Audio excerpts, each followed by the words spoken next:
بسم اللہ الرحمن الرحیم۔ اللہم صلی علی محمد وعلی آل محمد۔ السلام علیکم۔ میرے آقا حضرت محمد صلی اللہ علیہ وآلہ وسلم سید البشر ہیں، اور آپ کے معجزات ایسے حیران کن ہیں کہ جن کے بارے میں سن کر انسان دنگ رہ جاتا ہے۔ معجزے کا مطلب وہ چیز ہے جو عقل و فہم کو عاجز کر دے۔ اللہ تعالیٰ نے سب پیغمبروں کو معجزات عطا فرمائے۔ یہ ان کی نبوت کے ثبوتوں میں سے ایک ثبوت ہوتا ہے، اور معجزہ مسلمانوں کے ایمان کو تقویت دیتا ہے۔ میرے آقا حضرت محمد صلی اللہ علیہ وآلہ وسلم کے معجزات کو ہم مختلف قسموں میں تقسیم کر سکتے ہیں۔ پہلی قسم جس میں غیر جانبدار اشیاء سے متعلق معجزات ہیں، میں آپ کی خدمت میں ان کی چند مثالیں پیش کرتا ہوں۔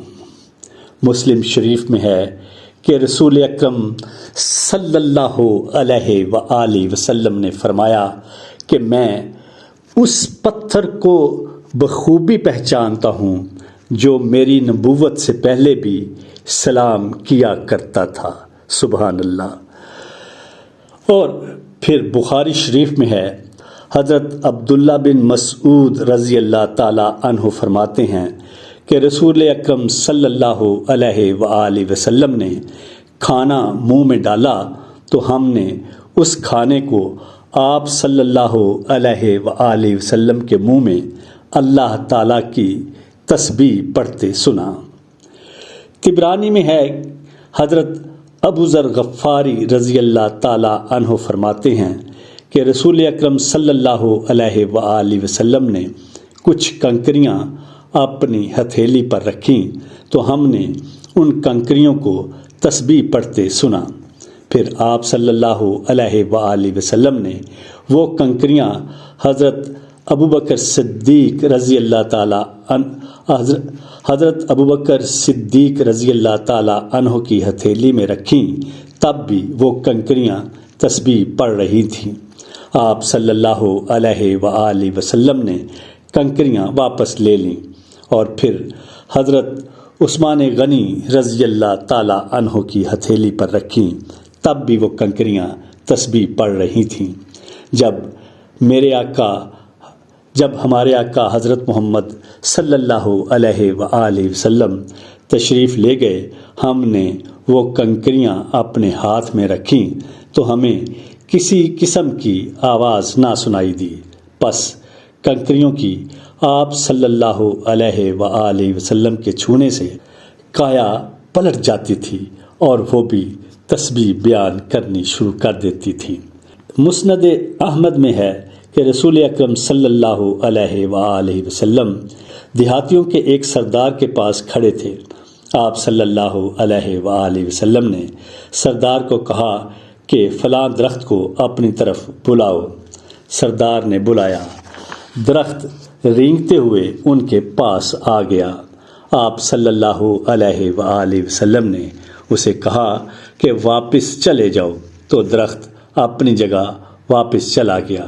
یہ دیکھ کر اس سردار نے اسلام قبول کر لیا۔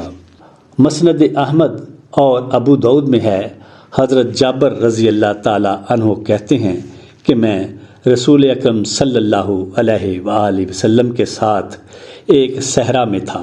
میں آپ صلی اللہ علیہ وآلہ وسلم کی قضائے حاجت کے لیے کوئی جگہ ڈھونڈ رہا تھا۔ مجھے بہت دور جھاڑیاں نظر آئیں۔ میں نے ایک جھاڑی کو کہا کہ اللہ کی اجازت سے میرے ساتھ چلو۔ وہ چلتے چلتے ہمارے قریب آئی۔ اس طرح دوسری جھاڑی کو کہا تو وہ بھی قریب آ گئی۔ آپ صلی اللہ علیہ وآلہ وسلم نے ان جھاڑیوں کی اوٹ میں اپنی حاجت پوری کی۔ جب رسول اکرم صلی اللہ علیہ وآلہ وسلم ہماری طرف آ رہے تھے تو دونوں جھاڑیاں واپس اپنی اپنی جگہ چلی گئیں۔ بخاری اور مسلم شریف میں مشہور واقعہ ہے کہ مسجد نبوی میں رسول اکرم صلی اللہ علیہ وآلہ وسلم درخت کے ایک خشک تنے سے ٹیک لگا کر خطبہ دیا کرتے تھے۔ پھر ایک انصار عورت کے غلام نے 3 سیڑھیوں کا لکڑی کا ممبر بنایا۔ جب رسول اکرم صلی اللہ علیہ وآلہ وسلم نے ممبر سے خطبہ دینا شروع کیا تو مسجد میں سب صحابہ اکرام نے خشک لکڑی کے تنے کو حاملہ اونٹنی کی طرح سسکتے سنا۔ آپ صلی اللہ علیہ وآلہ وسلم ممبر سے اتر کر اس تنے سے بغل گیر ہوئے اور اس پر اپنا دست شفقت رکھا تو وہ آہستہ آہستہ چپ کر گیا۔ حضرت حسن بصری رضی اللہ تعالی عنہ فرماتے ہیں، حضرت عیسیٰ علیہ السلام تو مردہ لوگوں کو زندہ کرتے تھے، لیکن رسول اکرم صلی اللہ علیہ وآلہ وسلم نے مردہ لکڑی کے ٹکڑے کو زندہ کر دیا۔ پس میرے آقا حضرت محمد صلی اللہ علیہ وآلہ وسلم کا معجزہ حضرت عیسیٰ علیہ السلام کے معجزے سے بڑا ہے۔ آپ صلی اللہ علیہ وآلہ وسلم احد پہاڑ پر چڑھے۔ آپ صلی اللہ علیہ وآلہ وسلم کے ساتھ حضرت ابوبکر صدیق رضی اللہ تعالی عنہ، حضرت عمر فاروق رضی اللہ تعالی عنہ، حضرت عثمان غنی رضی اللہ تعالی عنہ بھی تھے۔ پہاڑ حرکت کرنے لگا۔ آپ صلی اللہ علیہ وآلہ وسلم نے اس پر اپنا پاؤں مبارک مارا اور فرمایا، احد پرسکون ہو جاؤ، بے شک تجھ پر ایک نبی ہے، ایک صدیق اور 2 شہید ہیں۔ احد پہاڑ پرسکون ہو گیا۔ غیر جاندار چیزوں کے حوالے سے کچھ معجزات میں نے آپ کے لیے پیش کیے۔ اب معجزوں کی دوسری قسم جس میں جاندار چیزوں سے متعلق میرے آقا صلی اللہ علیہ وآلہ وسلم کے معجزات ہیں جو میں پیش کر رہا ہوں۔ خیبر کی لڑائی کے بعد ایک یہودی عورت نے رسول اکرم صلی اللہ علیہ وآلہ وسلم کو بھنا ہوا گوشت پیش کیا۔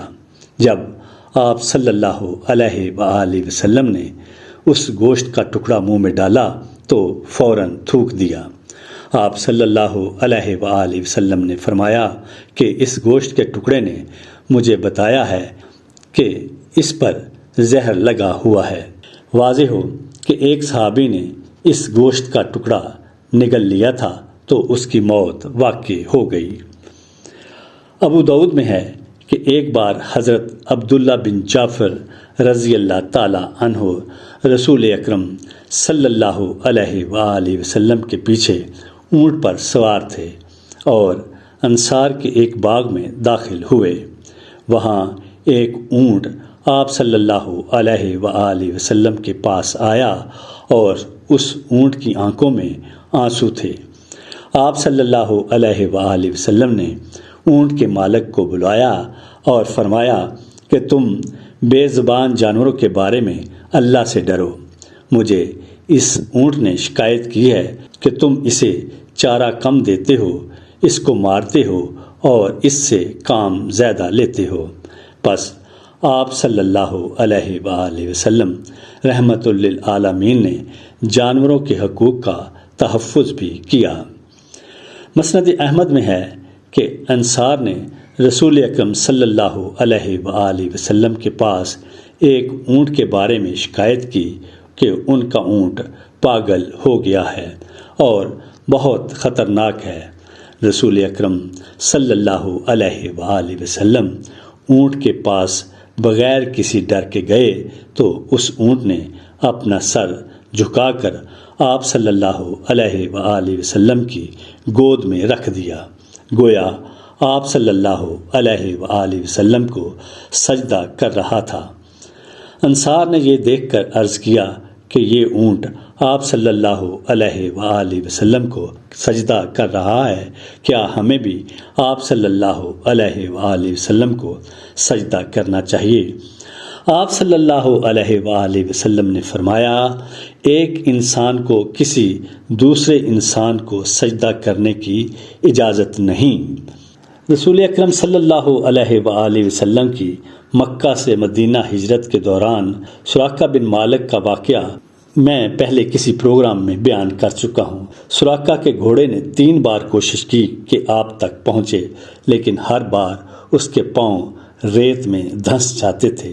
یہ دیکھ کر سراقہ نے اسلام قبول کر لیا۔ مسند احمد میں ہے، رسول اکرم صلی اللہ علیہ وآلہ وسلم ایک بڑی مجلس میں تشریف فرما تھے۔ ایک اونٹ آیا اور لوگوں میں سے گزر کر آپ صلی اللہ علیہ وآلہ وسلم کے پاس پہنچ گیا، اور اونٹ نے اپنا سر رسول اکرم صلی اللہ علیہ وآلہ وسلم کی گود میں رکھ دیا۔ آپ صلی اللہ علیہ وآلہ وسلم نے اونٹ کے مالک کو بلوایا اور پوچھا کہ کیا معاملہ ہے۔ اونٹ کے مالک نے بتایا کہ یہ اونٹ محنت مشقت نہیں کرتا اور اب ہمارا پانی تک نہیں اٹھا سکتا، بس میں نے فیصلہ کیا ہے کہ اس کو ذبح کر دوں۔ دراصل یہ اونٹ زندہ رہنا چاہتا تھا اور مدد کے لیے رسول اکرم صلی اللہ علیہ وآلہ وسلم کے پاس آیا تھا۔ یہ کچھ مثالیں جاندار کے معجزات کی پیش کیں، اور اب چند مثالیں خوراک اور پانی سے متعلق جو معجزات میرے آقا حضرت محمد صلی اللہ علیہ وآلہ وسلم کے ہیں وہ پیش کر رہا ہوں۔ حدیبیہ کے موقع پر ایک دن پانی نہیں تھا۔ رسول اکرم صلی اللہ علیہ وآلہ وسلم نے تھوڑے سے پانی میں اپنا ہاتھ رکھا تو آپ صلی اللہ علیہ وآلہ وسلم کی انگلیوں سے پانی کے فوارے بہنے لگے۔ حضرت انس بن مالک رضی اللہ تعالی عنہ فرماتے ہیں کہ 300 لوگوں نے اس پانی سے وضو کیا۔ قرطبی کا کہنا ہے کہ رسول اکرم صلی اللہ علیہ وآلہ وسلم کا یہ معجزہ حضرت موسیٰ علیہ السلام کے اس معجزے سے بڑا ہے جس میں حضرت موسیٰ علیہ السلام نے چٹان پر عصا مارا تو پانی کے چشمے جاری ہو گئے۔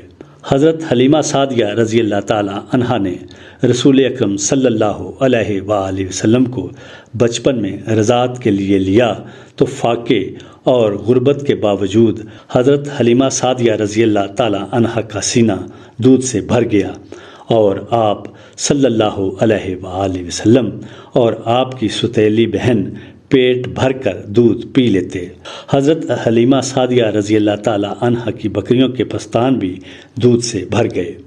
آپ صلی اللہ علیہ وآلہ وسلم جب مکہ سے مدینہ کو ہجرت کے دوران ام معبد کے خیمے کے پاس سے گزرے تو دیکھا اس کی بوڑھی اور کمزور بکری تھی، جس کے پستانوں پر آپ صلی اللہ علیہ وآلہ وسلم نے ہاتھ پھیرا اور دعا کی تو اس بکری کے پستان دودھ سے بھر گئے۔ آپ صلی اللہ علیہ وآلہ وسلم اور حضرت ابو بکر صدیق رضی اللہ تعالی عنہ نے پیٹ بھر کر دودھ پیا اور اس عورت کے کنبے کے لیے بھی کچھ دودھ چھوڑ دیا۔ جنگ خندق کے دوران حضور اکرم صلی اللہ علیہ وآلہ وسلم کے پیٹ پر 2 پتھر بندھے ہوئے تھے اور چہرے پر بھوک کے آثار تھے۔ حضرت جابر بن عبداللہ رضی اللہ تعالی عنہ کے گھر میں ایک بکری کا بچہ اور چند کلو آٹا تھا۔ حضرت جابر رضی اللہ تعالی عنہ نے رسول اکرم صلی اللہ علیہ وآلہ وسلم اور چند صحابہ کو اپنے گھر دعوت دی۔ رسول اکرم صلی اللہ علیہ وآلہ وسلم نے انہیں ہدایت دی کہ اپنی زوجہ سے کہہ دو کہ جب تک میں نہ آؤں آٹے سے روٹی نہ پکائے اور نہ ہی ہانڈی چولہے پر رکھیں۔ رسول اکرم صلی اللہ علیہ وآلہ وسلم 1400 صحابہ کرام اجمعین کو ساتھ لے کر حضرت جابر رضی اللہ تعالی عنہ کے گھر کے پاس پہنچ گئے۔ آپ صلی اللہ علیہ وآلہ وسلم نے آٹے میں لعاب ڈالا اور آٹے کو اپنے ہاتھ سے گوندا اور ہانڈی کو بھی اپنے ہاتھوں سے چولہے پر رکھا۔ معجزے کے طور پر اس سے 1400 صحابہ کرام نے کھانا کھایا اور کچھ کھانا بچ بھی گیا۔ اس قبیلے کی مبارک جگہ پر اب بھی مسجد بنی حرام مدینہ میں موجود ہے۔ اب معجزوں کی چوتھی قسم میں آپ کے لیے پیش کر رہا ہوں، اور وہ قسم ہے اللہ تعالی نے کس طرح معجزاتی طور پر اپنے رسول حضرت محمد صلی اللہ علیہ وآلہ وسلم کی حفاظت فرمائی۔ مکہ سے مدینہ کا سفر آپ کے سامنے میں بیان کر چکا، کس طرح سراقہ آپ کو قتل کرنے کی نیت سے نکلا اور کس طرح ناکام رہا، اور پھر یہ کہ آپ صلی اللہ علیہ وآلہ وسلم جب ہجرت کے لیے مکہ سے اپنے گھر سے نکلے اس وقت سورہ یاسین کو پڑھا اور کچھ مٹی اٹھا کر ان کی طرف پھینکی جو آپ کو قتل کرنا چاہتے تھے، تو پھر ایسے نکلے کہ وہ سب جیسے اندھے ہو گئے ہوں۔ جب آپ صلی اللہ علیہ وآلہ وسلم خانہ کعبہ میں نماز ادا کر رہے تھے اور ابو جہل آپ صلی اللہ علیہ وآلہ وسلم کو قتل کرنے کے ارادے سے آگے بڑھا تو ڈر کر پیچھے ہٹ گیا، کہنے لگا کہ ایسا اونٹ نظر آیا جو مجھے کھانا چاہتا تھا۔ آپ صلی اللہ علیہ وآلہ وسلم نے فرمایا، اگر ابو جہل آگے بڑھتا تو فرشتے اس کے جسم کے ٹکڑے ٹکڑے کر دیتے۔ اب ایک اور قسم ہے معجزات کی، اللہ تعالیٰ نے آپ کو کیسے علم الغیب عطا کیا اور کس طرح بہت سے ایسے کام کروائے جو معجزات ہی معجزات ہیں۔ جس روز حبشہ کا بادشاہ نجاشی فوت ہوا، آپ صلی اللہ علیہ وآلہ وسلم نے صحابہ اکرام کو اس کی وفات کی خبر دی اور غائبانہ نماز جنازہ ادا کی۔ اللہ اکبر۔ حضور اکرم صلی اللہ علیہ وآلہ وسلم کے معجزات، اس حوالے سے میں نے کچھ معجزات پہلے حصے میں پیش کیے، باقی معجزات دوسرے حصے میں پیش کرنے کی سعادت حاصل کروں گا۔ وما علینا الا البلاغ۔